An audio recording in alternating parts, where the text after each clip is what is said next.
Yo, yo, yo!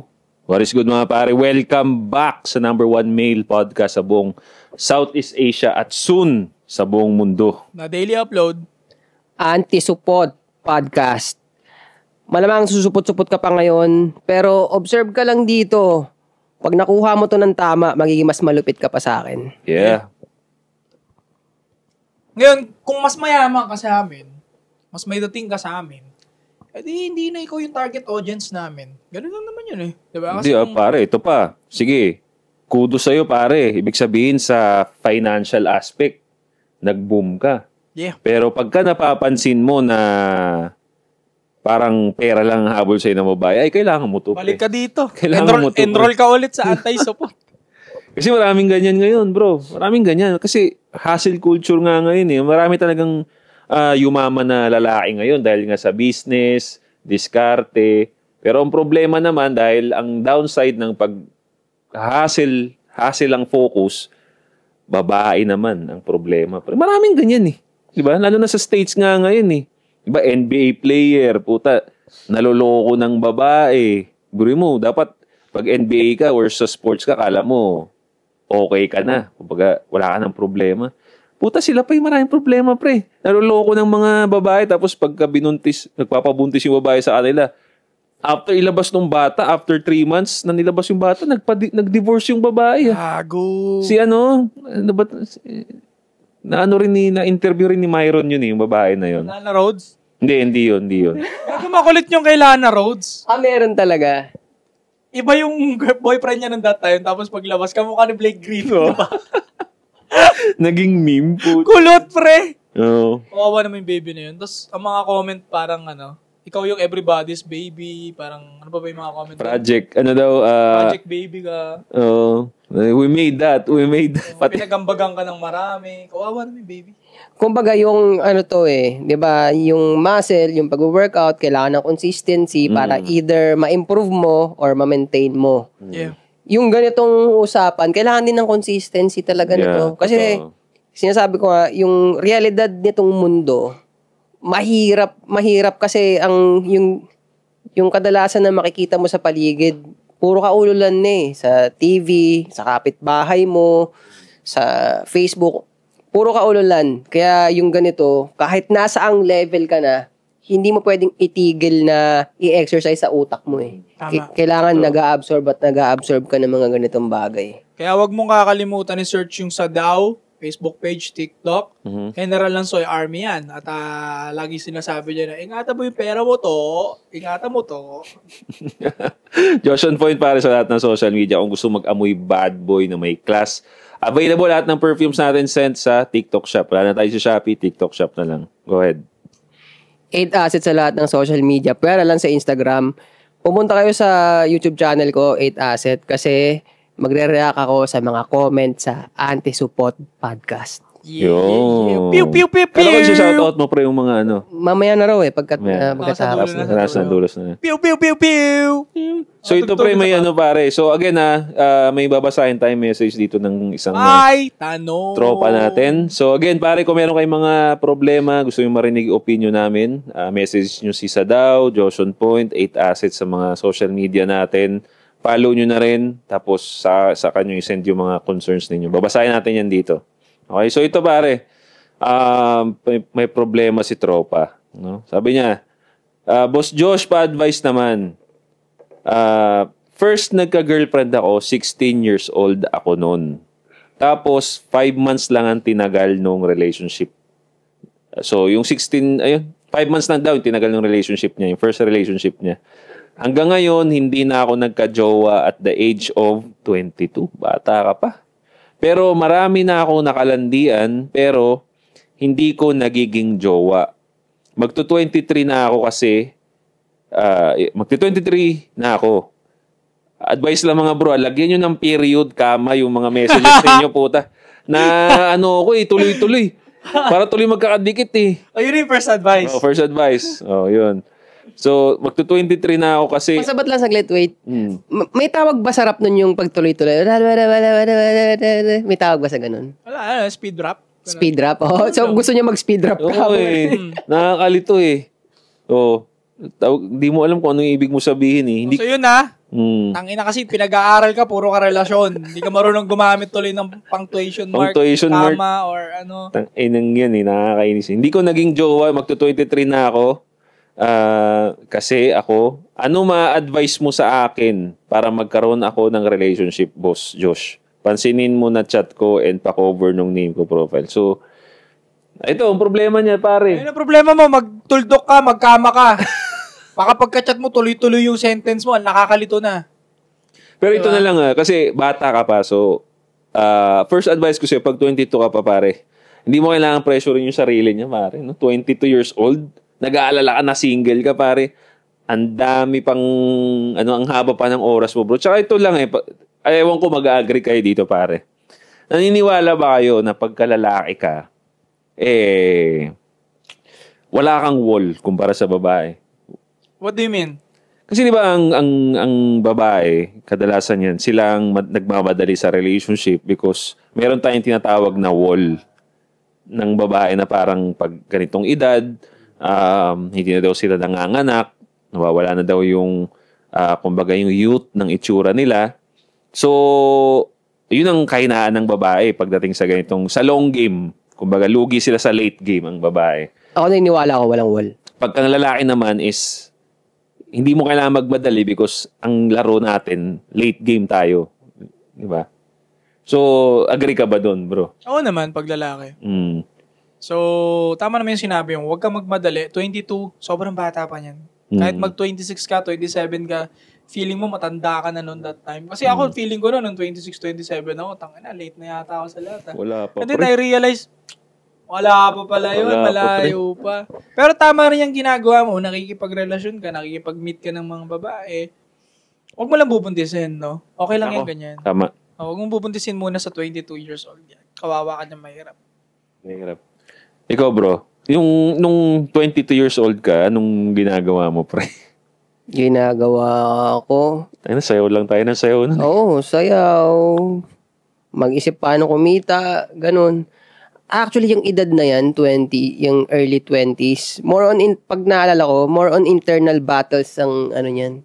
Kasi ako, mga ko noon, gusto ko na maging independent, ayoko na, gusto ko na maging cool yung datingan ko. Basta puro internal siya. Hindi ko pa masyadong naiisip niya mag-impact sa mundo. Minsan sumasayad-sayad na siya. Pero ang malakas na umaano sa akin, nararamdaman ko nun is mga internal, libog sa babae, ganun. Kaya ipepredict ko yung motivation niya sa dito. Nauutog yan eh. Lamang. Utog na utog siya yung mga 20s kasi yan yung peak ng hormones eh. Di ba? Yan yung parang puta, libog na libog ka talaga. Para sa akin, pagka 16, di ba? 16, 20s. 16 to 20 yan daw yung para magpipik yung hormone natin. Pero based sa akin, kasi yung 16-20 parang na medyo nadidistract pa tayo sa libog kasi puro laro pa tayo dyan. Yan pa yung mga puro patropa, di ba? Pero pag 22s na yun yung trabaho, most of the time, mag-isa lang tayo sa bahay. Mas ramdam mo yung libog kasi dyan. 22s di ba? Kasi yung 19 to 22 ng edad ng lalaki, hanggang 25 na actually, ang taas ng sex drive mo yan. Yan yung tipo na kahit 3 rounds ka, tangina. Totoo. Meron ka pang energy. Gagi ako. 3, naalala ko nung... Ako naka 10 rounds ako, pare. Puta, hindi nga. Talaga, oo. Naka-rabbit. Kasi... Kuneo. Pero hindi ko naman yung ginawa, hindi naman lahat ng effort nun ay sa akin lang. Mainit din si AI. 10 rounds ako rin, friend, makapaniwala. So, pag-usapan mo na natin yan. Sige. Sex life mo talaga topic. Makarelate sila dyan. Guys, share ko lang tingnan nyo lang kung makarelate kayo. Buong araw kami magkasama nung jowa ko na yun. So, nung pagpasok ng umaga at nagkaroon kami ng opportunity, so bigaya na kaagad. Nagdalawa na agad kami. Biyahe, drive, nagalandian na kami doon. Umisa kami doon. Tapos, punta kami ng inuman, inom. Pagbalik sa kotse, isa ulit. Sabi, tara, tulog tayo. Punta na kami sa motel. Doon pa, boom!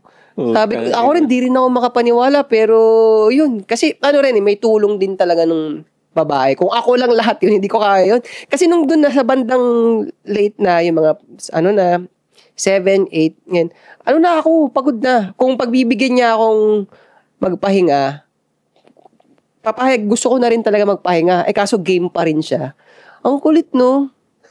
Ang galing niya rin eh. Minsan, rin ako kung may mga part nga na parang, hindi kaya may may addiction na tong babae na to. Kasi siya eh.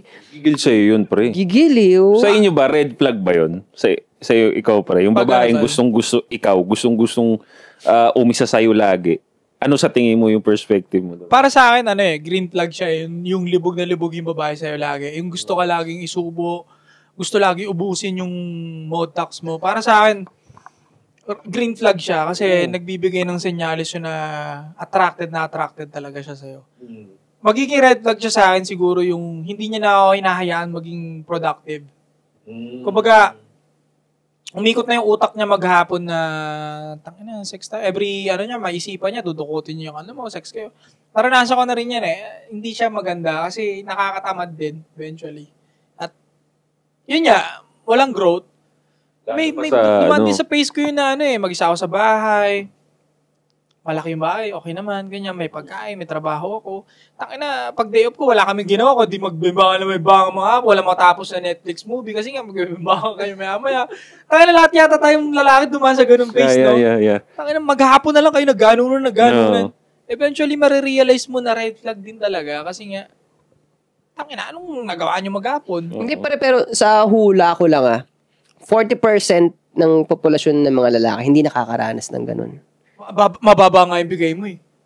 Ano yung sabihin? Ba 70% pare ang lalaking virgin pa sa buong mundo ngayon, tol? Oh, yun. So, maraming hindi nakakaranas ng ganun. So, totoo lang. Alam mo, pre, basta may alam ako, nakikinig siya nitong podcast natin.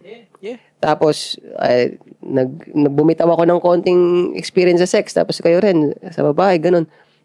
Napasana all siya eh. Napasana all siya. Virgin ba siya? Oo, pre. Na siya, mid-20s na. Hindi, okay lang. So, bata pa. Oo. Medyo late. Kung lalaki may dating ka, late yun. Pero, okay lang. Okay lang. Pero sana, wino-workout mo na yan. Kasi kailangan talaga maranasan mo na yan. Mag-condom ka kasi mataas ang HIV, ha? Kaya nga ako ngayon, may mga content pa rin ako from time to time. Kasi most of my content na ngayon, lalo na sa TikTok, yung mga issues about relationship. But at the same time, gumagawa pa rin ako ng mga tips. Talaga hindi ko tinitigil, bro. Kasi naintindihan ko yung mga ganyang klase ng lalaki talaga. Kasi galing din talaga ako dyan na as in loser talaga. Walang nagkaagusto. Tapos, biruin mo, bro, tignan mo tong torture sa kanila na to. Loser ka.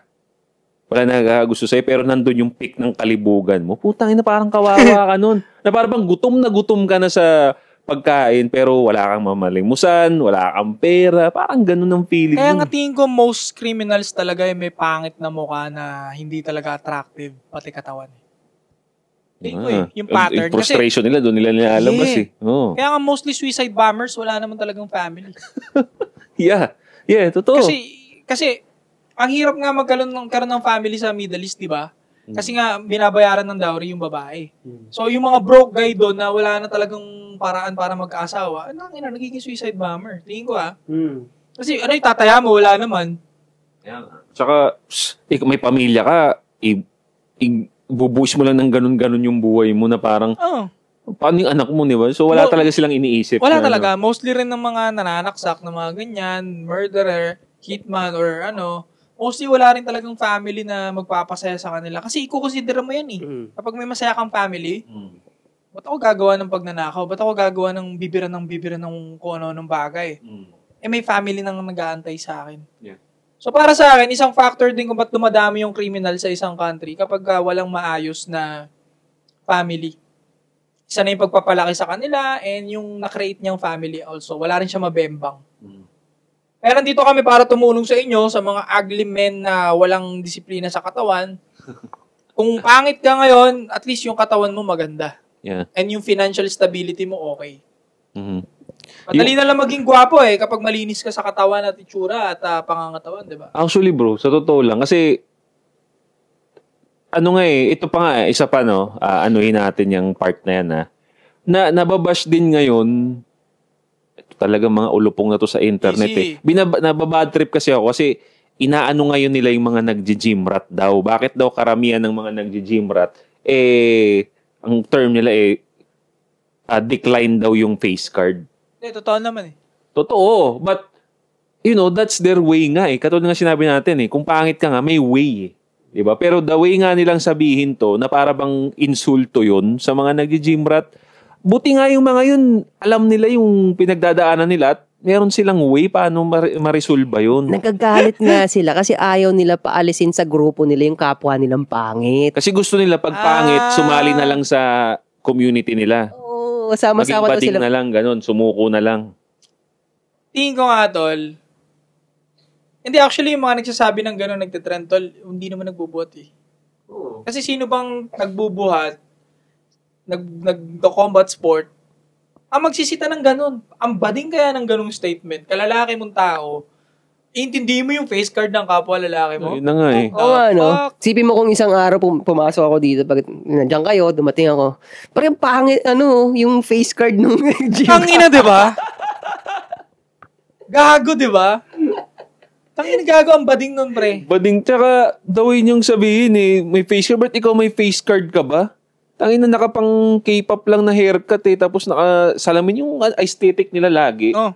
Na pang K-pop na ganun yung buhok, baksak, tapos naka-glasses na clear. Akala mo na face card ka na? Nak ng putya. Saka, yung mga nagmo-model, tol, at may mga magagandang katawan, hindi naman din sila guwapings. Talaga. Kumbaga yung katawan talagang hinaano.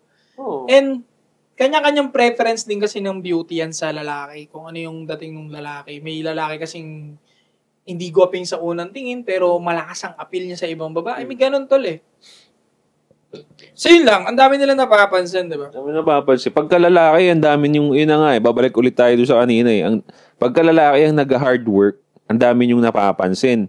Pag mga babaeng tatamad-tamad mataba, ayaw ninyong punahin. Di ba? Parang gago. Akot Di ba? Parang tanga Tapos ikaw may face card ka ba? Kung yun tinatawag mong gym rat, ikaw nga mukha kang rat Di ba? Rat ka lang. Ibuti nga yun, may gym pa Mukha kang burat. Burat na. Ano nga ulit yung tanong kanina ng lalaki sa relationship niya? Yun nga So, ang ano niya bro, problema niya rito, matagal na daw siyang hindi nagkakajowa. Sige, tirahin natin yung part na yun. Nakabembang na siya, wala naman siya sinabi. Meron. So, ang problema niya na ngayon dito, yung katagalan niyang wala. So, parang nabuworry siya. Bakit nasisiro ngayon siya sa babae, pare? Ayun ang pag-usapan. Kasi yung edad niya rito, 22, parang bata pa to. So, hindi pa niya kailangan mag-worry. Paano ngayon, ilagay natin ngayon, pare, yung kalagayan niya. For example, 30 plus ka na, ang tagal mo nang walang ka-relationship. What does it mean para sa isang lalaki na walang May ka-relationship? mali sa departamento ng buhay mo. Naniniwala ako, pre. Kasi nga, ang sabi nga natin, at ito, nature nga ng babae to, kaya nga, ayaw nilang aminin yan kasi nga sila mismo nagja-judge sa isa't isa. Pero ang totoo talaga, attractive talaga sa kanila yung mas matanda, mas mature, di ba? So, mas madali ngang dumiskarte ng mga nasa 20s na babae ang nasa 30s, lalo na pagka maayos ka na lalaki. Kunyari, nasa 30s tayo, di ba? O lahat tayo nasa 30s. Sa tingin mo, ikaw, ako, kung single tayo, hindi ka makakakuha ng 20s na babae. Mas madali nga Unang-una, meron akong may resources ako na alam natin, attractive sa kanila. Pangalawa, may communication skills tayo na again, alam natin, attractive sila. Hindi naman tayo pangit. We're fit. Na alam ko na gusto rin nila. So hindi madali. Hindi madali. Hindi mahirap. Pero itong mga, pagka dumating ka sa katandaan na wala ka na a-attract, bro, sa tingin niyo huli na ba ang lahat pag ganun? Hindi. Hindi pa huli ang lahat. Kasi ang peak male para sa akin naman, tingin ko 38 Kasi, yun nga, yung mga in-idol ko na James Bond, mostly sa kanila, 38 pare nung main actor sila So, bakit sa tingin niyo kinukuha sila by being 38 years old? Kasi yun yung peak male, peak ng katawan mo, actually, hindi mo sobrang peak ng katawan mo, pero peak ng aesthetic look male ng itsura mo. 38 talaga. Lahat halos. Pati si Bandam, lahat sila puro nagputukan ng 38 years old. So para sa akin, hindi pa huli. 22, kahit nga mag-31 ka, 32, 35, di pa huli yan. Pero kung walang nagkakagusto talaga sa'yo, as in lagi ka nare-reject, may kailangan kang ayusin sa game mo. Sa game mo, sa katawan mo, sa itsura mo, sa gupit mo. Lahat yung connect-connect. Connect yung lahat. Oh. So, kailangan mong baguhin lahat yan isa-isa. Baka hindi okay yung pabango mo. Kailangan mo mag-seduce by Josh on point. Sayang ilalabas ni Sadang. Kailangan mo siyang plansyahin isa-isa. Mag-self-reflect ka. Huwag mo isisi sa ibang tao yung dapat isisi mo sa sarili mo.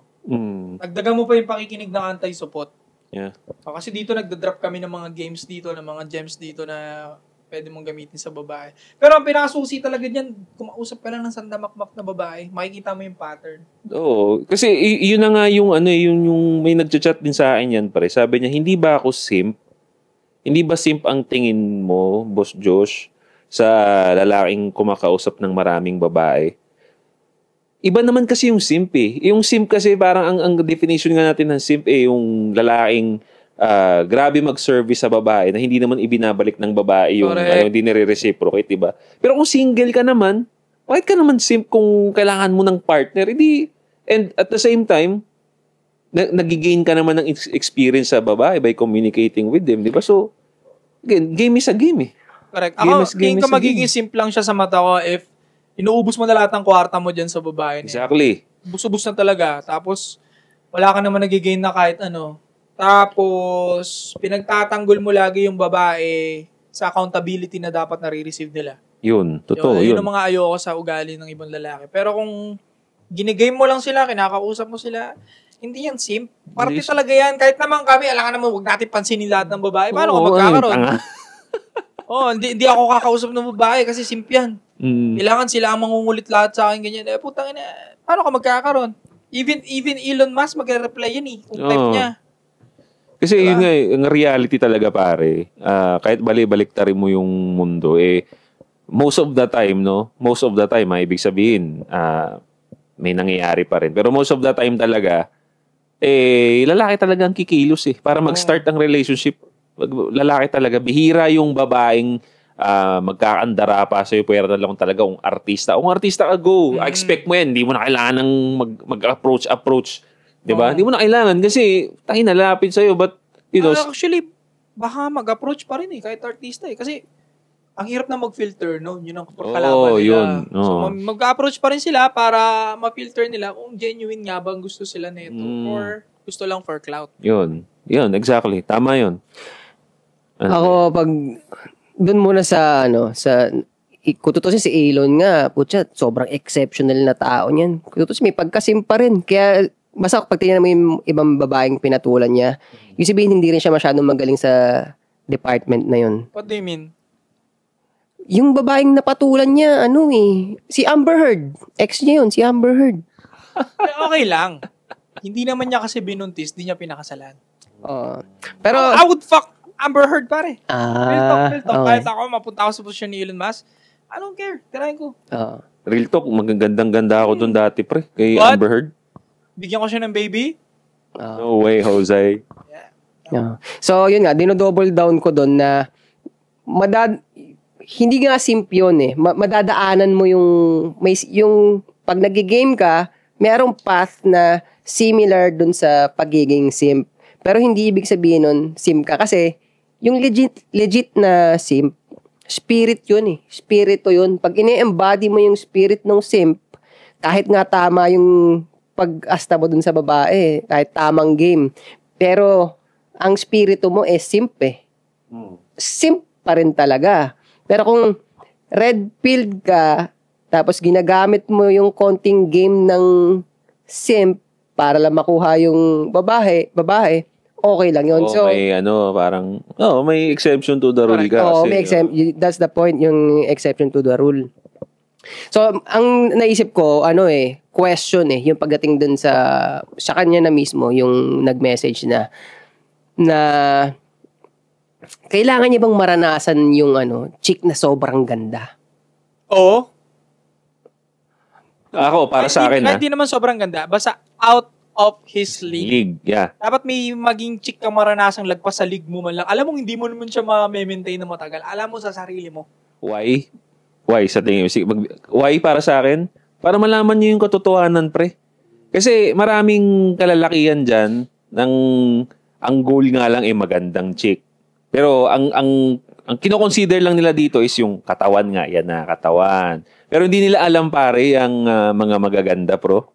Sakit ng ulo talaga yan. Oh, ba't kaya ganun? Sakit ng ulo yan. Pero yan ang hinahabol-habol nila. Kaya gusto ko nga, sige, ma-experience nyo yan para malaman ninyo yung tunay na ugali ng mga yan. Kasi, iba ang mundo ng babaeng maganda, pre. Iba ang mundo niyan. Para kang lalaki na nung bata ka, pangarap magka-sports car. Diba? Nung mga bata tayo, nung gusto natin sports car, para kang ganun.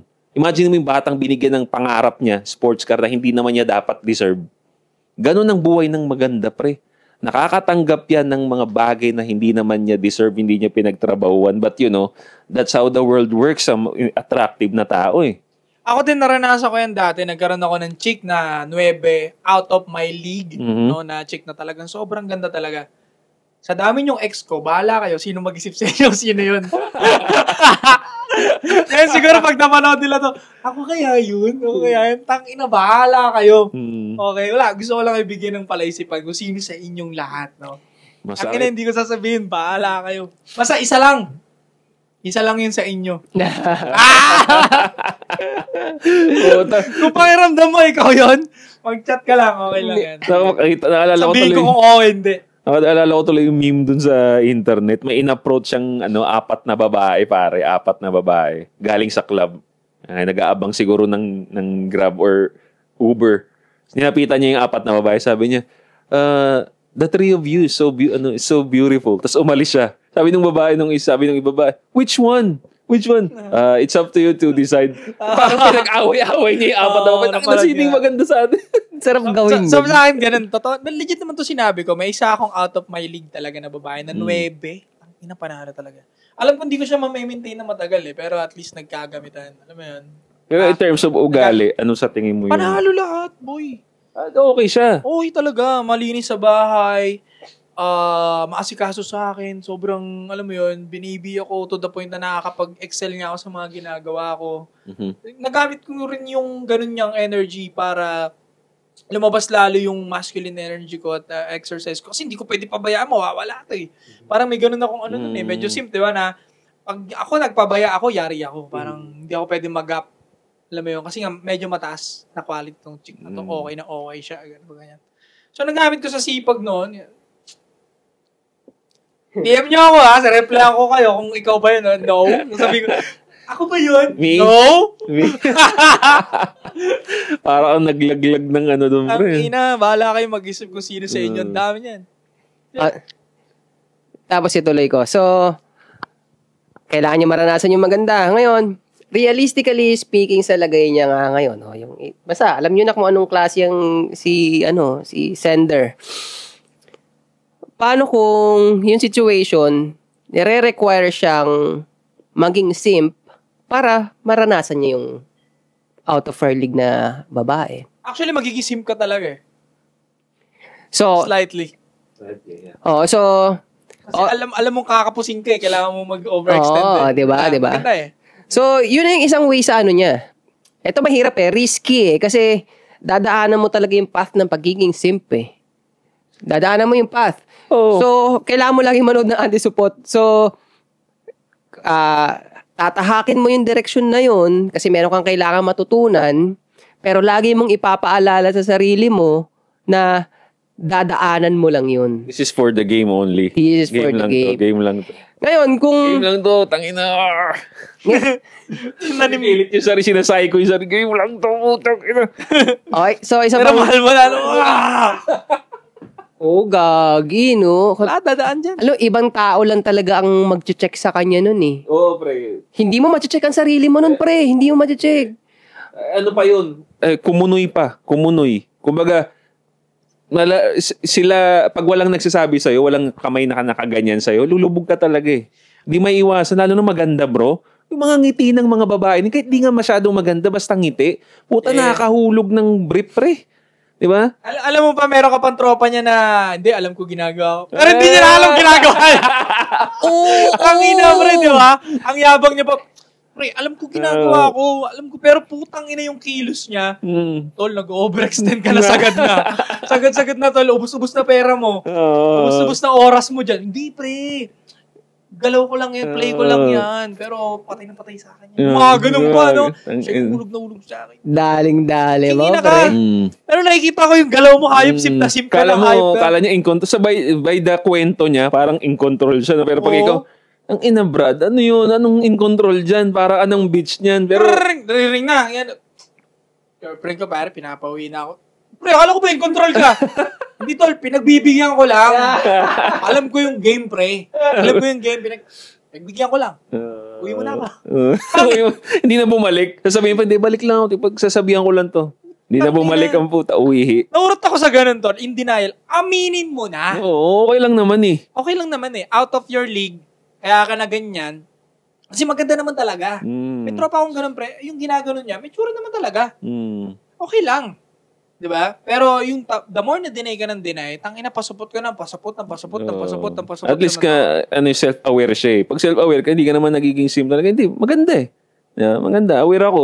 Hindi, laruin ko lang muna to, pre. I mean, di ba? Maganda kasi talaga. So, ano gagawin ko? Diba? Sinungaling ka pa eh. Parang ang supot lalo ng ano mo. Tapos, papahiram mo na ako. Wala lang. Tangina kasi inubos mo sa babae. Tapos ang mahirap nun, so yung ganong situation, kailangan mo talaga ng kaibigan na maayos yung utak. Kasi most of the time, kung nandun ka sa ganong kalagayan, simp din yung tropa mo. Patay. Wala. Patay. Inagago. Hindi, actually, tol, pag nasa simp era ka, hindi ka to tropa ng tulad natin. Kaaway mo kami. Ayaw mo na ito eh. Actually, pag nasa simp era ka, nasa blue pill ka, wala ka pa sa red pill, tingin mo sa amin masamang tao. Kaya nga, importante sa atin, pre, pag lalaki ka, bro, alam mong simp ka, dapat nga hindi mo nire-reject to, dapat open ka rito, kasi mamaya makatulong pala sa'yo itong mga ganitong information. Kaso, close-minded pa yung mga yan.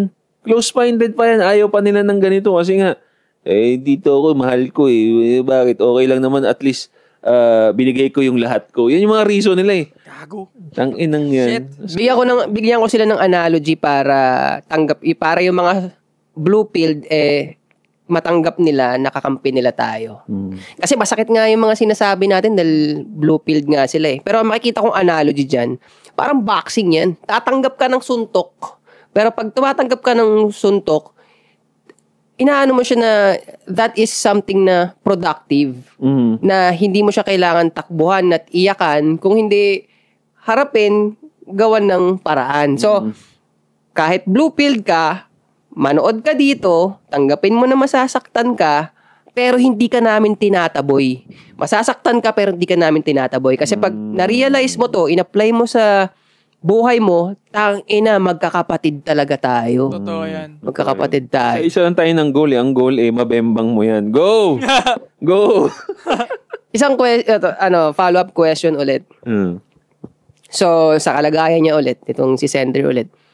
So, papatol din siya. Halimbawa, hindi niya pa makita yung out of her league na babae. Papatol siya sa babae na hindi niya masyadong gusto. Agree? Lahat naman tayo. Ano na? Lahat naman tayo. Tumitira ng babae hindi natin gusto. Yun. Kasi, piniisip ko, malamang nasa utak nito, hinahanap niya kung anong gusto niya eh. Choosy rin siya. Yun. Choosy. Kasi sabi naman niya, may mga nakakausap na siya pero hindi niya naseseryoso. So, yun na yun. May mga babae nga siya nakakausap na siguro sa kanya hindi attractive. So, sasabihan na natin siya ngayon, patulan mo yan. Wala ka namang ginagawa eh. Huwag mo lang bubuntisin. Yun. Mag-condom Tama. ka for safety. Hindi namin ina-advocate dito yung unsafety pre. unprotected sex. In this economy? Tangina. Delikado. Ako nga sa akin nga, pag in the process ng pagpatol niya dito sa mga babaeng hindi niya naman ganun kagusto, kasabay to habang pinapatulan mo yung mga babaeng hindi mo ganun kagusto, binibuild mo rin yung utak mo katawan, utak, pera, magkasabay yun. Ngayon, pag nakakita ka dyan sa mga yan, nung peaceful, cooperative, i-keep mo na yan. Oo, pwede. Yeah. Huwag kang biglang magbago ng isip na, kasi kung halimbawa gumagaling yung game niya dahil sa pagpatol ng ganito, halimbawa may kumapit na sa kanya, hindi niya ganun kagusto, pero maayos naman, kapit na, bigla siya nakakita ng out of her league. Pagsisisihan niya yun. Doon dumadating yung mga pinagsisisihan. Yung meron ka ng wifey material na babae na talagang bring peace, tapos nabulag sa maganda. Tapos iniwan yung... Marami naman nangyari ng ganyan eh. Marami nangyari, iniwan sa chicks kasi putang ina, 10 talaga. Pero pagdating dun sa ugali, puta, umiiyak na siya, nababaliw na siya, na mental illness na siya, puta. Gago yung 9 and 10 na babae. 8, 9, 10 na babae. Tangina, nandiyan yung mga bukang na babae. Nandiyan yung mga tarantadong babae. Iba talaga eh, iba yung mundo nila. Iba. Kaya nga puta sa mundo ng artista, ang gaganda ng mga babae, pansinin nyo, walang peace na relationship. Wala. Oh, paano sila doon nag-iikot-ikutan ng mga girlfriend, boyfriend. Sila lang. Magandang example yun, pre. Ang gaganda nun, ha? Bakit kamo? Kasi puta na yung mga magaganda na yan, punong-puno ng validation yan. Mayabang na yan sa loob niya. Yun, exactly. Pa-showbiz na lang yung mga yan sa labas ng camera, pero deep in relationship, ang gulo-gulo ng mga punyemas na yan. Pataasan sila ng ihi niya ng partner niyang celebrity din. Putang ina. Tignan nyo na lang eh, mga Hollywood eh, na kung titignan natin mga Hollywood celebrity, yan yung, kung titignan natin para silang top of the line of the human species eh. Di ba sila Brad Pitt, mga magagandang tao talaga pag mga top 1 na tao sa mundo yan ng pagdating sa itsura eh. Diba, mga babae na yan, yung sila Angelina Jolie, Cindy Sweeney, mga top 1 na tao. Malamang sa malamang yan, putang ina, matataas na ihi niyan dyan sa relationship nila. Hindi mo na loyal, submissive. Alam mong top 1 ka na itsura ng tao. Putang ina, hindi, malabo. Pero nasisimpan ako doon kay Brad Pitt, pre, para kay Angelina Jolie. Tangina, what the fuck? Totoo? Brad Pitt ka na eh. Oo, pre. Tangina, ang daming pinatulan na ni Angelina Jolie, pre. Bago na punta sa kanya. Oo, totoo. Ang dami. Meron pa isang matanda na parang 50 plus. Totoo, nakita. Sobrang addict din. Tapos manyakas na addict na ano. Pinatulan Angelina Jolie. Dami niya ng ex. Tapos pinakasalan ni Brad Pitt. Parang, nag-break na, ano na rin sila. Divorce na rin sila ngayon. Kasi nga, di ba nga, pag babae nga maraming pass, kahit anong klaseng bite mong lalaki ka, wala. Kaya ganun pa rin babae. Lalabas-labas pa rin. May lumalabas sa kabilang katauhan. Ang inang yan, hindi. Ayoko ng peace. Meron niyang isang babae, soccer player yung lalaki, bago lang to eh. Married sila ng 1 decade din nata. Matagal. Tapos may anak na sila, 2. Alam mo, sabi ng babae, napaka-perfect naman, ba, ikaw, soccer player na, napaka-perfect naman ni Josh on point bilang husband. Pero hindi ko alam bakit parang may kulang pa rin. Putang ina. Okay, maghiwalay. Tapos ang sabi niya sa dulo, masyado siyang perfect para sa akin. May anak sila, nag-divorce. Kalahati ng kayamanan sa kanya na. Wala. Nagkamali yun. Kasi yung babae, magulo yung fasting ko. Tsaka magulo. Ano talaga eh. Pagka nandun na talaga sa status na matataas talaga, yan nandyan yung instability talaga pagdating sa personality. Wala eh. Biruin mo, maya may validation eh. Hindi mo na kailangan yung validation ng asawa mo. Maliit na bagay na yun, which is importante nga yun sa marriage, lalo na sa relationship, ang validation ninyong isa't isa. But imagine, yung i-validation na yun, hindi na kaya ng puna ng outside, wala na. Hindi na nagme-make sense yung relationship. Kaya fucked up lagi yan sila eh. Fucked up yan. So, ayun pare, no? I think marami ka nang natutunan dun, bro, no? So, huwag kayo magmadali, pre. Right? Huwag kayo magmadali. Enjoy the journey. Pero at the same time, pag lalaki ka, yung goal natin, okay? Yung money making, physical strength mo, mental strength mo, pare, dun ka muna mag-focus habang naghihintay ka ng i-above mo. Alright? Correct. Walang talo dun, pare. So, yeah. Leave a comment down below, pare. Ano masasabi mo? Reactions, iwan ninyo yun sa baba. Don't forget to subscribe, hit the bell para notify kayo sa mga bago nating videos. Anti-Support Podcast. We'll be right back. Okay, tingnan namin shoutout ako. Shoutout kay Gab Havonovich, Carlos Saldivia, Pitch Echo, Molas 5Q, Night Trader, Sadik Music, Engineer Gwil, Ranzas Sinas 693, Don June, Joe Bile 79, saka si Dent M1P. Idol. Sige. Shoutout sa inyo lahat, ha? Salamat sa panonood. 3PM Gang, Rainbow Gang.